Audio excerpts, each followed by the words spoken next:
So the Young Turks have been exposing themselves as tough on crime right wingers who masquerade as leftists recently.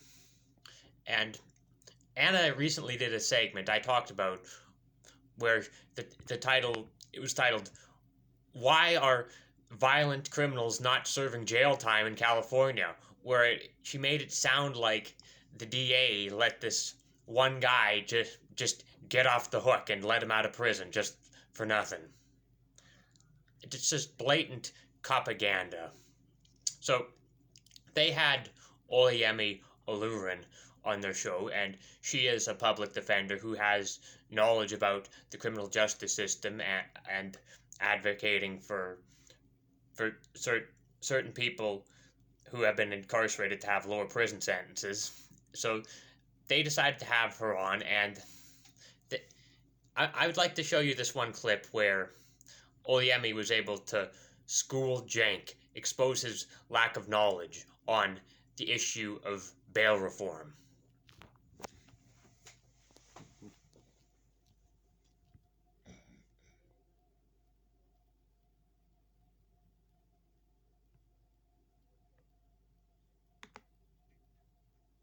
Hey, you know what? We're not going to put these folks in prison.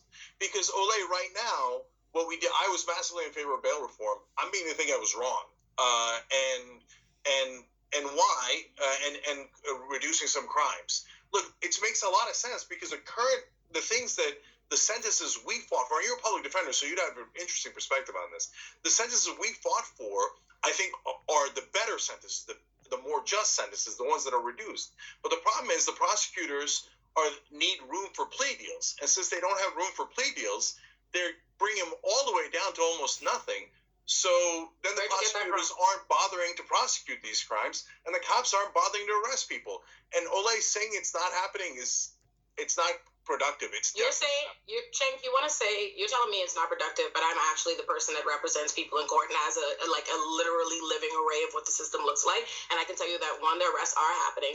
Two, studies have already come out and showed that in terms of being rearrested for violating pretrial bail conditions, that has not changed. Whether or not crime rates, Cenk, that is simply the case. But here's the thing. I want to circle back to my original point earlier with why even the modest reform efforts to get us towards people criticize abolition when people say the system is not broken, it's working as intended. We're going to keep recycling these exact same effects. And I say the problem is not that people would not get on board with reform. Abolitionists is that we recognize that even the reform, even the most modest of reforms, risk experience this kind of pushback and lack of support. So I want to say that, one. Two, when it comes to bail reform, if we want to look at a place like New York City, right? The majority, we have 10 million people in this city, 42% of which are white. Yet over 90% of the people at Rikers are black or brown people. Rikers is a pretrial detention center. It was built to hold 3,000 people. It holds 5,000. We had bail reform come in to make misdemeanors, only misdemeanors, completely nonviolent crimes, traffic infractions, these things not bail eligible. Because despite the fact and the sensationalism you see from New York Post and the particular occasional cases they highlight, that's not what the majority of people are sitting in Rikers for. I'm just so sorry to tell you. And so that we get overcrowded, we get people dying. We had the largest amount of deaths in 2013 last year, 16 last year, we're already at 15 this year. So this continues to happen, and that happens at pretrial detention centers all around the country. And in terms of plea deals and pressures for plea deals, most things in the criminal system don't end in the criminal conviction.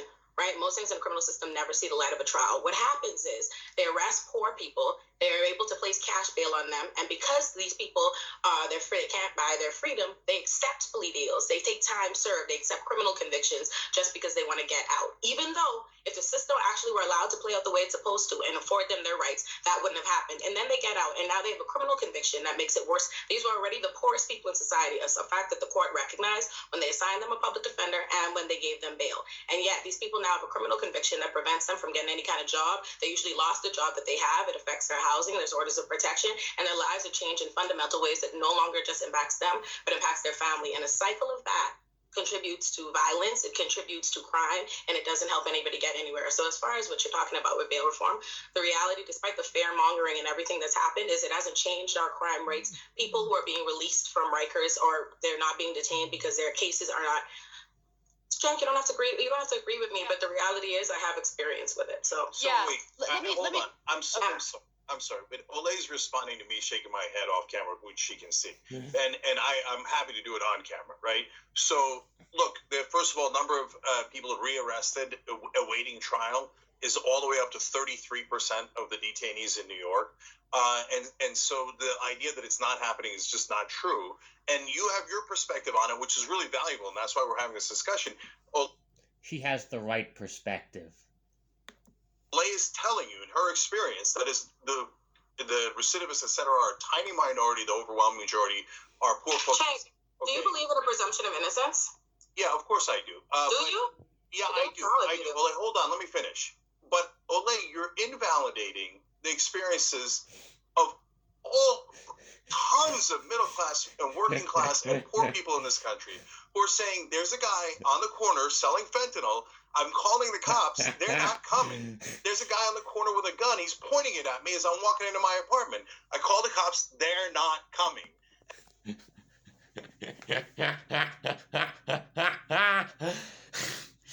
So, let's break this down.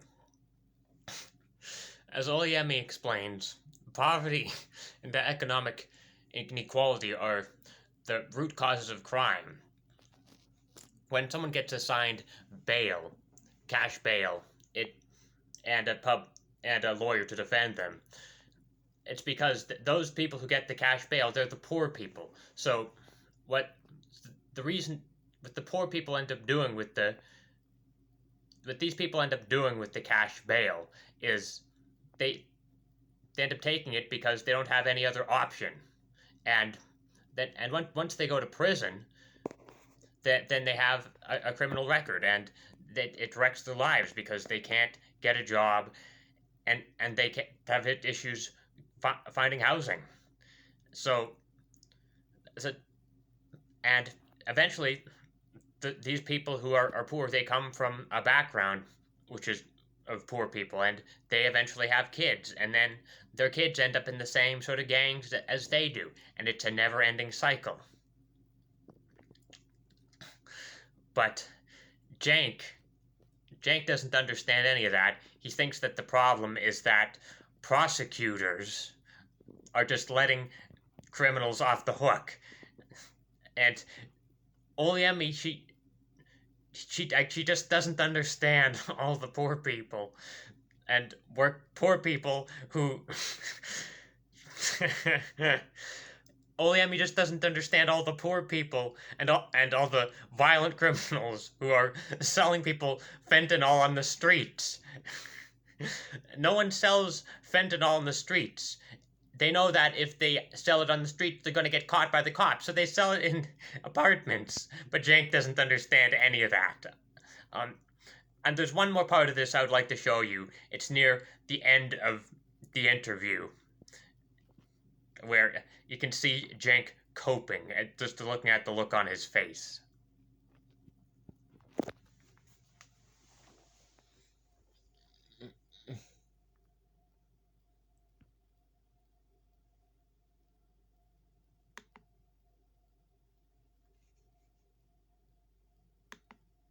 And I hope you'll come back on because we Yes. didn't even get through half the questions I wanted to ask you. And thank y'all for having me, honestly. Yeah, for you sure, too, for Cenk. sure.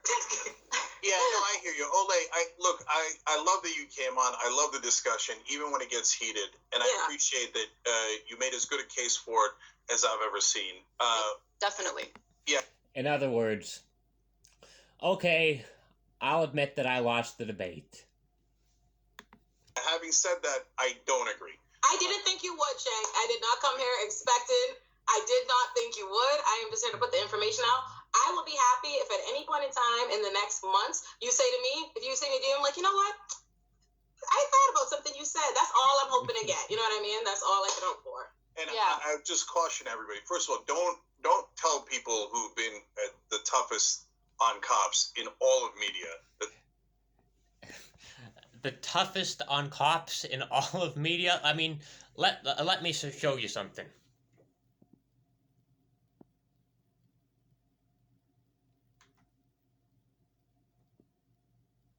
Hey, Ben? What are you doing? I'm filming something.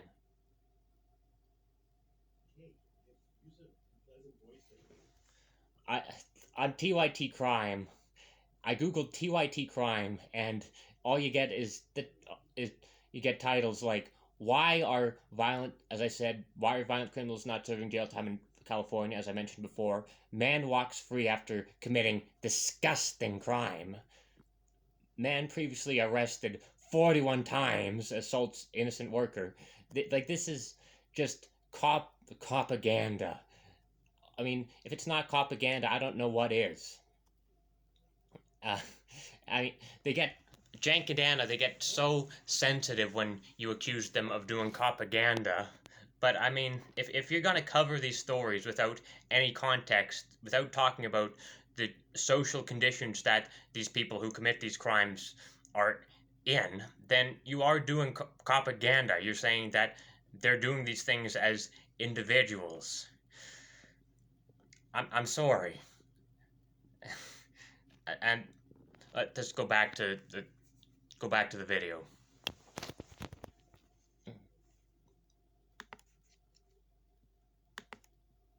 That they're doing propaganda. I'm just gonna keep it real. I think that's out of bounds, to be honest. Okay? You know what I mean? Yeah. Me? So, I didn't say nothing to you. Yeah, you said that I was doing propaganda. So, and look. I didn't say you were doing propaganda. I said I think you're reading. I said I thought earlier. You mean during the segment? I said I thought earlier that I said that I think you're reading a propaganda. That's what's being put out. That wasn't at you, Cenk. That wasn't some personal attack towards you. Yeah, and please, I hear you. And let's not get policy and politics mixed up. Policy is one thing, and these discussions are good, and it's going to get us to the right solution. And if we're all lucky, we're going to get to the Nordic model, and it's going to be infinitely better than what we have now, okay? But at the same time, do not get this involved in politics today. It will destroy. Do not get involved in politics today. In other words, what he's saying is, don't run on abolishing the police because you'll never get elected. I mean, he's saying this is the same sort of thing that Pete Buttigieg would say about Medicare for all. I support Medicare for all in principle, but what about all the people who are going to be worried that they're losing their private health care? That's why I'm running on Medicare for all who want it. Yeah, real progressive of you to say that, Cenk. So, let me say, I'm glad that they had on someone like Olayemi, who is an expert on these things. I would hope that Cenk and Anna do more research on stuff related to crime and criminal justice. And that said, I've got a feeling that they probably aren't going to, because they like to act like they think that they're right about everything, and they get super sensitive if you say that they're doing propaganda. So anyway, there you have it.